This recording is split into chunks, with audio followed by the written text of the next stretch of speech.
Hello everyone, कैसे हो आप सभी। आशा करता हूँ स्वस्थ होंगे। जैसा कि हमारी जो पीछे की क्लास छुट्टी हुई थी जनवरी 2026 की, मैंने पहला पार्ट अपलोड कर दिया उसका 1 जनवरी से लेकर 5 जनवरी तक। और आज का जो दूसरा पार्ट है वो 6 जनवरी से लेकर 10 जनवरी तक है। ठीक है। जो जनवरी की मोस्ट इंपोर्टेंट करंट अफेयर हैं उनको हम कवर कर रहे हैं।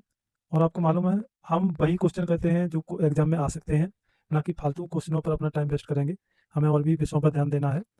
और कैसी चल रही है तैयारी अपनी? आपकी कैसी तैयारी चल रही है, कमेंट करके ज़रूर बताया करिए।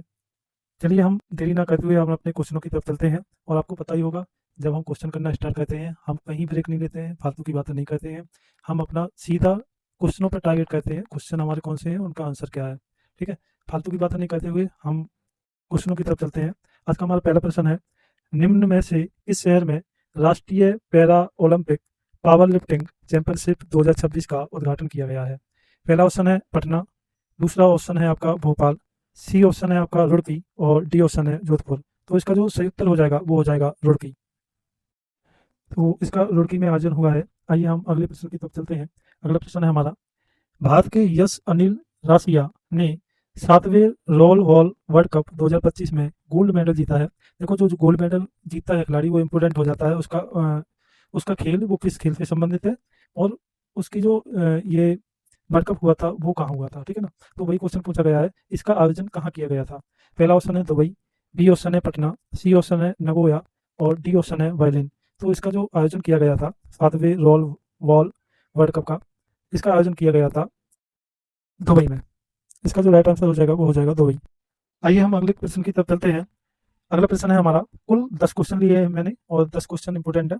आपको ऐसा कोई भी क्वेश्चन नहीं लगेगा जो एग्जाम पॉइंट ऑफ व्यू से वो इंपॉर्टेंट ना हो। तो तीसरा क्वेश्चन है हमारा, ग्रायका माचेल किस देश से संबंधित हैं जिन्हें शांति, निरस्त्रीकरण और विकास के लिए इंदिरा गांधी पुरस्कार 2025 दिया गया है या उसे चुना गया है? पहला ऑप्शन है जापान, उसके बाद है पेरू, और सी ऑप्शन है मोजाम्बिक और डी ऑप्शन है आपका कनाडा। तो इसका जो सही उत्तर हो जाएगा वो हो जाएगा पेरू। आइए हम अगले प्रश्न की तरफ चलते हैं, जो हमारा चौथा प्रश्न होगा आज का। राष्ट्रपति सीपी राधाकृष्णन द्वारा लॉन्च की गई लॉन्च की गई चेरिस ऑफ एम्ब्रोसिया राम जन्मभूमि चुनौती और प्रतिक्रिया नामक किताब के लेखक कौन है? तो अभी ये जो उपराष्ट्रपति हैं हमारे, उन्होंने इसका विमोचन किया है। तो इसके लेखक कौन है वो आपको पूछ रहा है। ए ऑप्शन है अंगद नेगी, बी ऑप्शन है सुरेंद्र कुमार पचौरी, सी ऑप्शन है विनोद कुमार और डी ऑप्शन है राजेश शर्मा। तो इसका जो राइट आंसर हो जाएगा वो हो जाएगा सुरेंद्र कुमार पचौरी। तो इस पुस्तक के लेखक जो हैं वो हमारे सुरेंद्र कुमार पचौरी हैं। आइए हम पांचवें क्वेश्चन की तरफ चलते हैं। पांचवा प्रश्न है हमारा, टी20 विश्व कप 2026 में बांग्लादेश के हटने पर किस यूरोपीय टीम को शामिल किया गया है? तो अभी हाल ही में बांग्लादेश को टी20 विश्व कप से बाहर कर दिया गया है, और उसकी जगह दूसरी टीम को शामिल किया गया है। किसको शामिल किया गया है आइए देखते हैं। ए ऑप्शन है आयरलैंड, बी ऑप्शन है स्कॉटलैंड, सी ऑप्शन है नीदरलैंड और डी ऑप्शन है हमारा इटली। तो अभी जो इसको शामिल किया गया है वो बी ऑप्शन हमारा सही हो जाएगा, स्कॉटलैंड को शामिल किया गया है। आइए हम अगले प्रश्न की तरफ चलते हैं। अगला प्रश्न है, मैंने कुल 10 क्वेश्चन लिए हैं और हमारी डेली की क्लास 10 क्वेश्चन की होती है। इंपॉर्टेंट वो क्वेश्चन होते हैं जो एग्जाम पॉइंट ऑफ व्यू से इंपॉर्टेंट हैं और जो आ सकते हैं। फालतू के क्वेश्चन हमें करना नहीं है, ना उसमें टाइम वेस्ट करना है। छठवां प्रश्न है हमारा, व्यक्तिगत श्रेणी में सुभाष चंद्र बोस आपदा प्रबंधन पुरस्कार 2026 किसे दिया गया है? पहला ऑप्शन है राजेंद्र सिंह, बी ऑप्शन है लेफ्टिनेंट कर्नल सीता अशोक सैल्के और सी ऑप्शन है डॉक्टर रणदीप गुलेरिया और डी ऑप्शन है इनमें से सभी। तो इसका जो सही उत्तर हो जाएगा, सुभाष चंद्र बोस आपदा प्रबंधन पुरस्कार जो 2026 दिया गया है वो दिया गया लेफ्टिनेंट कर्नल सीता अशोक सैल्के को। चलिए हम अगले प्रश्न की तरफ चलते हैं। अगला प्रश्न है हमारा, दावोस में घोषित बर्ड ऑफ पीस पहल इससे संबंधित है? तो ये इंटरनेशनल से संबंधित क्वेश्चन है, आपको याद रखना है। पहला ऑप्शन है कूटनीतिक शांति मंच, बी ऑप्शन है वैश्विक सैन्य संगठन गठबंधन सॉरी वैश्विक सैन्य गठबंधन और सी ऑप्शन है आपका आर्थिक सहायता कोष और डी ऑप्शन है हमारा पर्यावरण संधि। तो इसका जो सही उत्तर हो जाएगा, जो बोर्ड बोर्ड ऑफ पीस पहल जो है वो कूटनीतिक शांति मंच से संबंधित है। तो इसका ए राइट आंसर हो जाएगा। आइए हम आठवें क्वेश्चन की तरफ चलते हैं। आठवां प्रश्न है हमारा, राष्ट्रपति भवन में शास्त्रीय भाषाओं के संरक्षण हेतु किस नए परिसर का उद्घाटन किया गया है? तो अभी हाल ही में राष्ट्रपति जो भवन है हमारा, उसमें शास्त्रीय भाषाओं के संरक्षण यानी कि उसकी देखरेख के लिए एक नए परिसर का उद्घाटन किया गया है, उसका नाम क्या है?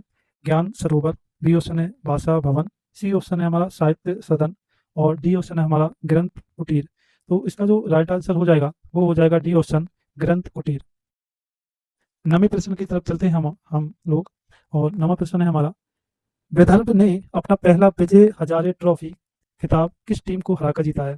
तो विदर्भ जो टीम है उसने अपना पहला विजय हजारे ट्रॉफी का खिताब जीता है, वो किस टीम को हराकर जीता है? पहला ऑप्शन है कर्नाटक, बी ऑप्शन है तमिलनाडु, सी ऑप्शन है सौराष्ट्र और डी ऑप्शन है मुंबई।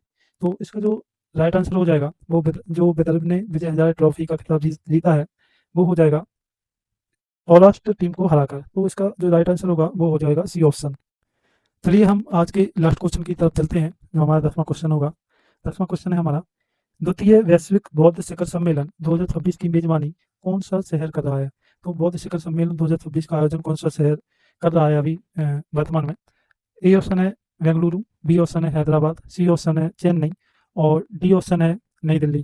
तो इसका जो राइट आंसर हो जाएगा, जो बौद्ध शिखर सम्मेलन 2026 हो रहा है वो हो रहा है नई दिल्ली में। डी ऑप्शन इसका राइट आंसर हो जाएगा। तो ये थे हमारे 10 क्वेश्चन और 10वां क्वेश्चन इंपॉर्टेंट थे। आपने क्वेश्चनों का लेवल देखा होगा, आपको लग रहा होगा कि ये किसी ना किसी एग्जाम में ज़रूर क्वेश्चन पूछे जाएंगे। और विश्वास है, मुझे आशा है कि हमारी क्लास में से एक भी क्वेश्चन बाहर नहीं जाएगा, क्योंकि हम वही क्वेश्चन चुनते हैं जो आपके एग्जाम पॉइंट ऑफ व्यू से इंपॉर्टेंट होता है। तो कैसी लगी क्लास आज की ये आप कमेंट करके ज़रूर बताया करिए। तब तक के लिए अपना ख्याल रखिए। चलिए मिलते हैं दूसरी क्लास में। और गणतंत्र दिवस की जो कल गणतंत्र दिवस है हमारा, और गणतंत्र दिवस की हार्दिक शुभकामनाएं आप सभी को। चलिए मिलते हैं अगली क्लास में, तब तक के लिए जय हिंद।